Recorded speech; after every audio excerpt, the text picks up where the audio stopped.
Thanks, Carissa. Hi, everyone. Really happy to be here. Definitely sort of doing this work.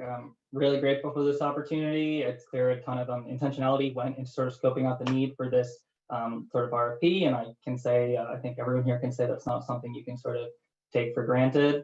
So I guess I'll start actually by saying, I mean, Lori and Kimberly, like, congrats on the program you built. I'm someone in recovery. I'm a peer myself. There's definitely, something we should talk about partnering, but just for the next 10 minutes, I'll give a kind of brief overview of Marigold. I'll try to keep it high level because I want to make sure we leave time for Q&A.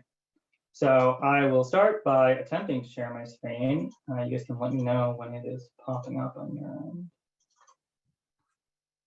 Yep, all good. Perfect. So yeah, as I said, I'm Shrenik. I'm the founder and CEO of Marigold Health. I'm here with Chris, our partnerships manager. You'll probably see him in the chat, and he'll help us keep track of the follow-ups. So Marigold, as we mentioned, is a digital peer support provider. Basically, the way to think about us is we train a workforce of people who have lived experience with recovery from a mental health or substance use condition to support others. And the primary means we deliver support is through these 24/7 chat groups, not because our program is hyper-focused on those chat groups. We actually do send peers out to the community. We do lots of face-to-face and one-to-one supports, but because most members actually end up engaging in the group format when they won't actually engage with other supports more one-to-one.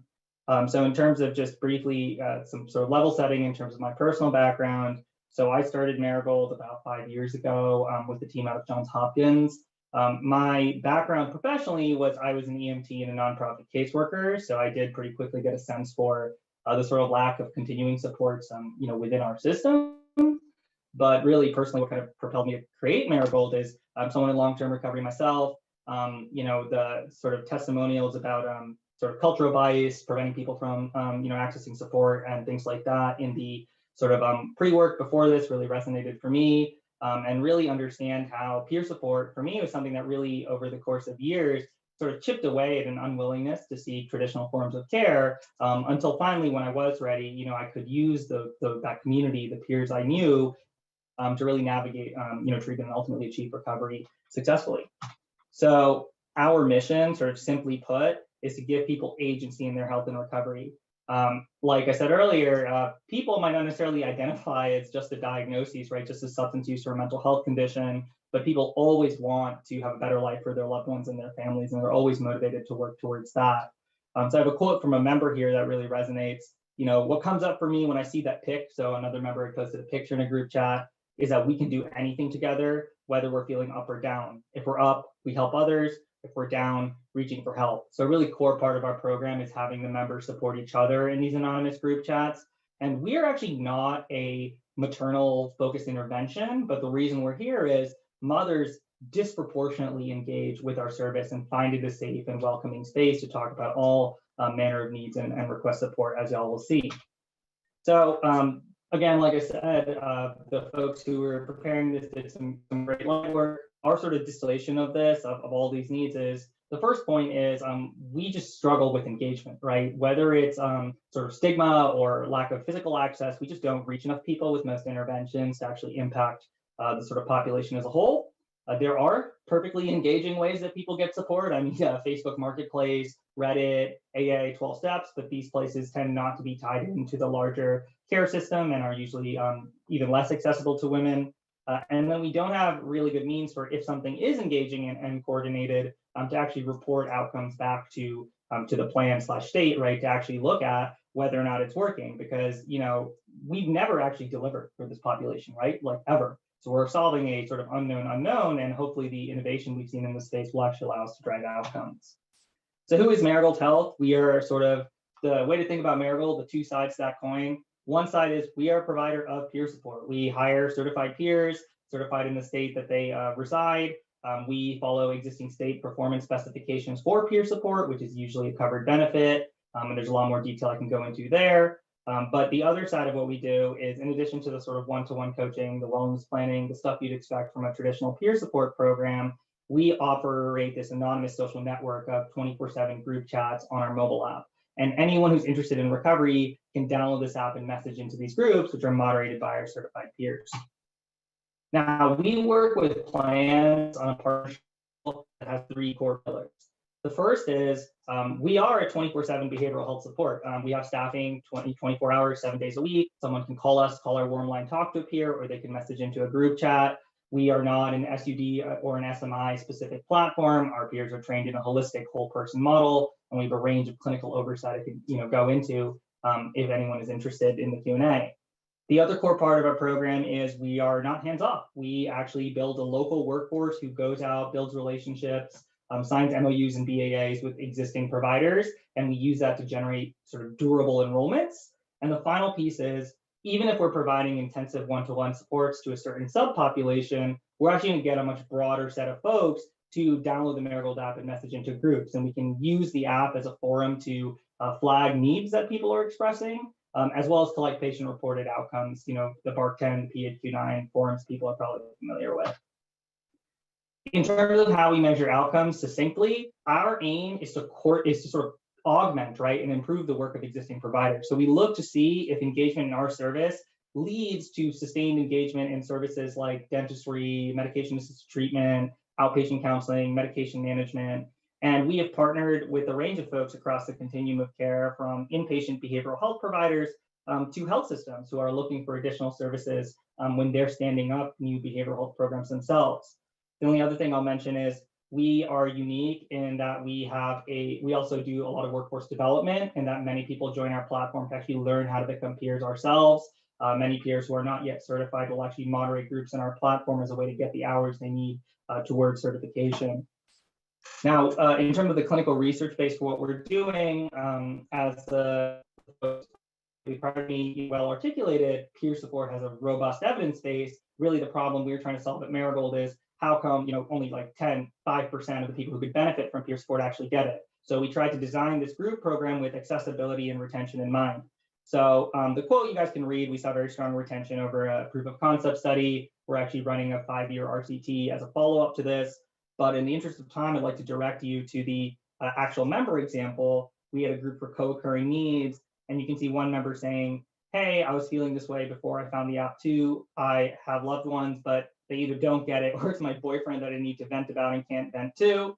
And then the other person responds with saying, yeah, everyone is so supportive. I swear you start to feel really close. And then they go on, and at the end they add, I have schizoaffective, borderline personality disorder, anxiety, and OCD, so totally get it. And I really love this example because it really shows what people are gonna actually open up and share of their own volition if they feel like they're being heard, if they feel like they're being supported effectively. And that first message from that red member talking about, right, like a relationship, that is ultimately the type of thing that mothers tend to feel horribly isolated around. So I think as I'll go on, there's some other examples where you'll really see why we've seen the engagement from mothers that we do. Now, for the real world data here, I chose some examples from our partnership with AmeriHealth Caritas in Delaware. I chose this because even though it is a substance use focused deployment, it's important to remember that that's really payer speak. The members we dealt with, not all of them would agree they had an SUD, but all of them would agree they're seeking recovery. And it was a statewide implementation across rural and urban areas, so it felt pretty representative of what we were trying to look at here. The Delaware team that we built locally, you can see a picture of them. We enrolled members through a combination of direct outreach over the phone and SMS, actually going out to providers and building different referral workflows or just running groups on site, and local marketing, so bus stops, small ads, that type of thing. The data here sort of from our first 8 months following launch, so that was last August to the end of Q1. So the first thing, as I've been alluding to, is provider relationships really drive enrollments. One of the core principles of our model is to really try and take advantage of this fact that if you just approach the average person with a peer and you say, hey, I've got this 24/7 app where you can message into a group, if you want to give it a try, we found that 70 to 80% of people are actually willing to download the app and give it a shot. So when we went on site to providers, we went on site to different outpatient substance use treatment providers, we were able to sign up a lot of folks for that app in the first month, but there was a sort of virality to it where once patients could see a lot of other members were signing up, they would actually start to onboard of their own volition, and we could use that to better target programming for the groups. So just some other high-level stats, right? I mean, in 8 months, more than 2,000 members engaged and agreed to work with the peer. So what that basically means is they had a two-way meaningful interaction with the peer, and they agreed to receive more services and continue to engage with the peers. We don't count people who said, don't talk to me ever again. And engagement in the groups was really tremendous with almost 17,000 messages being sent by 600 people. Now, what's really kind of interesting here as we kind of go into why is this an effective intervention for mothers, mothers very disproportionately make up our most engaged members. If you were to take the top 20% of members and app members in terms of engagement by messages sent, about 60% of them would be mothers. When I've talked to our members, they say that safety concerns around accessing AA, NA groups are a big reason. Stigma is also another one. So you can see here some of the groups we ran. You can read these different themes. I'm not going to go into all of them in detail, but you can see they range from some around cultural support, some for folks post-incarceration. These groups are started by our local peers. But the two examples I'll really draw your attention to are one from our medication-assisted treatment support group, where you had one member actually giving another member guidance, correcting some misinformation that you can actually be on Suboxone while you're pregnant. And what's interesting here is now we do have oversight from an addiction specialist or chief medical officer, and the patients are not giving each other medical advice. But what they're doing is they're talking to each other about their care, addressing stigmas and misconceptions that ultimately empower them to have more conversations with their providers.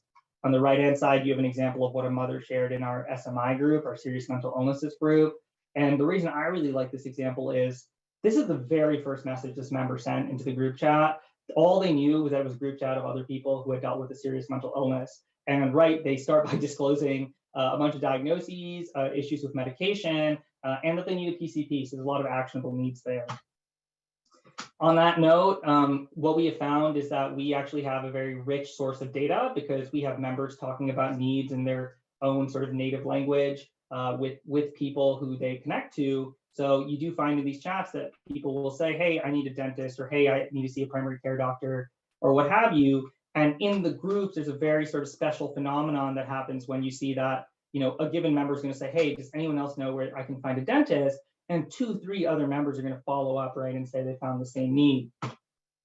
So we have proprietary natural language processing technology that runs on these group messages and basically help pick out actionable information for other members of the care team. So when we detect different topics and groups that are relevant, and we can customize these based on the partner, whether it's specific transportation or benefits programs or more clinical needs, we can then configure those to send automatic emails or SMSs to either a planned care navigator or a provider staff.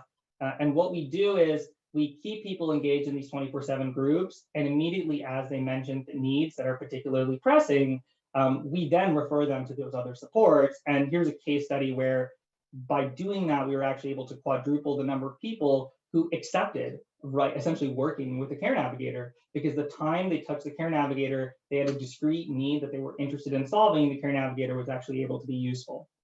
So on my last slide here, we are actively entering new states. We're building a new workforce in every state that we enter. The goal is to be in every state in 4 months to enter a new state. So Hawaii actually is interesting because we have our first employee in Hawaii. Our HR person is based there. But we will hire 2 to 4 local peers, basically reflecting the diversity of the population you're trying to target. We'll also define different patient-reported outcomes that we're going to get the members to complete in-app.